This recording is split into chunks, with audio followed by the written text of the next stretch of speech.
네, 대현TV 애청자 여러분 반갑습니다. 문재인 정권 들어서 좌파 지식인과 정치인 그리고 문화인들의 내로남불은 그 끝이 없이 계속 반복적으로 이어지고 있습니다. 그 중에서도 백미랄까요? 바로 조국 전 법무부 장관 거짓과 위선 과연 좌파의 대표급이라 할 만합니다. 조국이 자신이 가족이 운영해온 웅동학원을 사회에 환원하겠다는 약속을 어긴 사실, 이 사실이 또다시 드러났고 국민들에게 눈살을 찌푸리게 만들고 있습니다. 조국은 지난 2019년 8월 인사청문회 직전 이렇게 말했습니다. 웅동학원 이사장이신 어머니가 이사장직에서 물러나는 것을 비롯해서 저희 가족 모두는 웅동학원과 관련된 일체의 직함과 권한을 내려놓겠다고 제게 밝혀왔다. 향후 웅동학원은 개인이 아닌 국가나 공익재단에서 운영될 수 있도록 관계기관과 협의, 이사회 개최 등 필요한 조치를 다하겠다. 자, 또 이런 말도 했습니다. 공익재단 등에서 이전 시 저희 가족이 출연한 재산과 관련하여 어떠한 권리도 주장하지 않겠다. 국가나 공익재단인 웅동학원을 인수해서 항일 독립운동의 정신을 계승하고 블라블라블라. 네, 이런 입장을 밝혔습니다. 자, 이 아들의 입장 표명과 동시에 어머니인 이 박정숙 웅동학원 이사장도 같은 날 학교 홈페이지에 이런 글을 올렸습니다. 저희 가족이 웅동학원을 이용하여 사적 이익을 추구하지 않았음을 밝히는 가장 좋은 방법은 우리 가족이 학교 운영에서 손을 떼는 것이라고 결론을 내렸다. 향후 이사회를 소집해서 웅동학원을 국가 또는 공익재단에 넘기겠다. 그런 법적 절차를 밟겠노라. 네, 그리고 자신의 며느리 정경심이죠. 며느리가 이사장과 이사직에서 물러나겠다. 이렇게 입장을 밝혔습니다. 자, 이렇게 말한 지가 여러분 벌써 1년하고도 수개월이 지났습니다. 사회 환원을 약속했던 조국과 그 모친 그리고 가족들 이 웅동학원을 사회에 환원하기는커녕 오히려 최근 들어서 이사회를 더 장악하고 그립을 강화했다라고 하는 언론 보도가 나와서 충격을 주고 있습니다. 지난해 9월 이사회 신임 이사로 선임된 이완호 현 웅동중학교 교장. 네, 이분도 조국의 어머니 박정숙 웅동학원 이사장 라인이라고 할 수 있겠죠. 자, 여기에 추가로 선임된 이사가 있는데 부산의 한 철강업체 대표라고 합니다. 자, 이분도 조국의 조국의 어머니 박정숙의 추천으로 이사에 선임됐다고 합니다. 자, 관련 내용은 웅동중학교 이사회 회의록에 다 나와 있습니다. 또 다른 신규 이사 중에는 조국이 직접 추천을 한 서울 지역에서 활동하고 있는 변호사도 포함되어 있는 것으로 알려졌습니다. 자, 지난해 10월 기준으로 웅동학원 이사회는 박정숙 이사장, 조국의 모친이죠. 정경심 이사, 조국의 부인이죠. 정경심은 지난해 12월 23일 여러분도 아시는 바와 같처럼 자녀 입시 비리로 징역 4년을 선고받고 법정 구속됐기 때문에 항소심에서도 지금처럼 유죄가 확정된다면 이 학교 법인의 이사를 할 수가 없습니다. 자, 그러면 관련 조치를 과연 웅동학원 측이 취해왔을까? 사회 환원을 하겠다는 약속을 이행하기 위해서 관계기관과 어떤 상의를 진행한 게 있을까? 이를 확인하기 위해서 언론들이 경남도 교육청에 문의를 했습니다. 그랬더니 경남도 교육청은 웅동학원의 사회 환원과 관련해서 특별히 진행 중인 사항은 없다.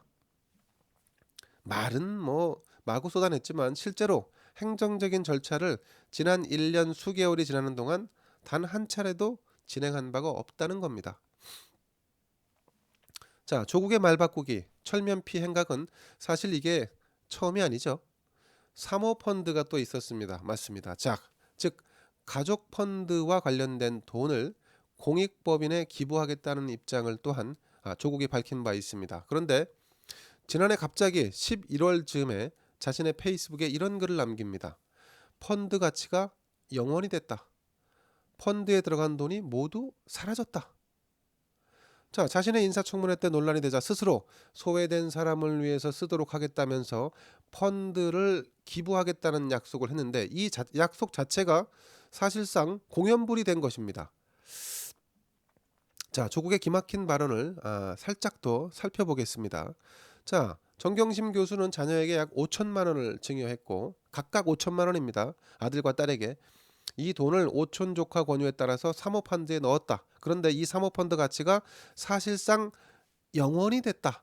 펀드에 들어간 돈이 사라졌다. 그렇기 때문에 사회에 환원할 돈도 없다. 이 얘기를 한 것입니다. 자, 조국 가족은 지난 2016년입니다. 코링크 프라이빗 에쿼티라고 하는 이런 펀드 회사에 사실상 가족 펀드 14억 원을 투자를 했습니다. 자, 이 14억 원 가운데 조국의 아내 정경심 교수와 딸 아들이 넣은 돈이 토탈 10억 5천만 원이었습니다. 자, 이와 관련해서 소외된 이웃을 위해서 쓰이도록 하겠다면서 공익법인에 모두 기부하겠다라고 발언하지 않았습니까? 그런데 역시나 보여주기 쇼에 불과했다. 국민적 질타를 피하기 위한 꼼수였다라고 하는 비난을 명키 어렵게 됐습니다. 재산과 명예를 모두 가진 좌파. 알고 보니 우파보다도 더 기득권적이고 더 돈에 집착하는 모습. 자, 이런 걸 보면서 일반 시민들은 참 염치가 없다. 참 양심이 없다. 어떻게 저 부부가 서울대와 동양대에서 교수를 했을까? 네, 이런 비난도 이어지고 있습니다. 자, 장관이 되고 싶어서 안달이 났을 때는 입장문까지 내고 웅동학원과 사모펀드를 모두 사회에 환원하겠다 이렇게 공언을 해놓고 뒤로는 슬그머니 이사회를 장악을 해서 강력한 지배력을 형성해 왔다는 거, 여러분 얼마나 이율배반적입니까?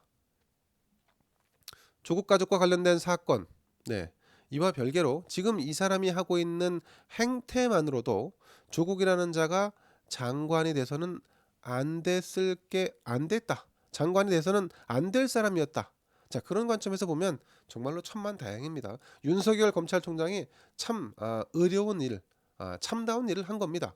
자, 이런 자를 장관에 앉히려고 했던 문재인이야말로 정작 문제가 될 수가 있죠. 자, 문재인은 한술 더 떴습니다. 조국이 장관에서 낙마를 한 뒤에 문재인은 이렇게 말합니다. 조국에게 큰 빚이 있다.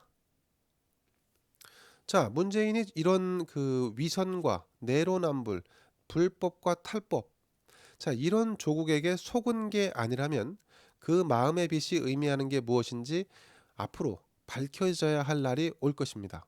자, 위선과 불법의 대명사, 장관직에서 물러났던 조국, 문재인은 왜 그를 감싸고 묵인했을까? 그가 물러난 뒤에도 대국민 약속을 지키지 않고 헌신짝처럼 져버린 저 비열하기 짝이 없는 조국. 자, 그가 문재인 정권 태동 과정에서 어떤 일을 했길래 문재인은 마음의 빚을 언급했을까? 그것이 아니라면 청와대 민정수석으로 재직하고 있을 때 문재인을 위해서 과연 어떠한 일을 했길래 마음의 빚을 졌다고 했을까? 자, 이와 관련해서 문재인이 마음의 빚을 진 게 맞다면 문재인은 퇴임 후에 검찰의 수사선상에 다시 오를 수도 있다. 이런 관측이 나옵니다. 얼마나 주인재가 많은지 여전히 윤석열 총장을 찍어내는데 혈안이 된 민주당과 정권, 그들이 감추려했던 혹은 숨겨온 것들이 검찰에 의해서 드러날 그날이 다가오고 있다. 그리고 방점을 찍을 만한 것은 이런 조국을 감싸면서 마음의 빚이 있다고 언급했던 문재인의 그 마음의 빚, 그 또한 검찰의 수사로 드러나는 날이 오기를 기대해 보겠습니다. 자, 김대현의 뉴스 브리핑 여기서 마치겠습니다. 감사합니다.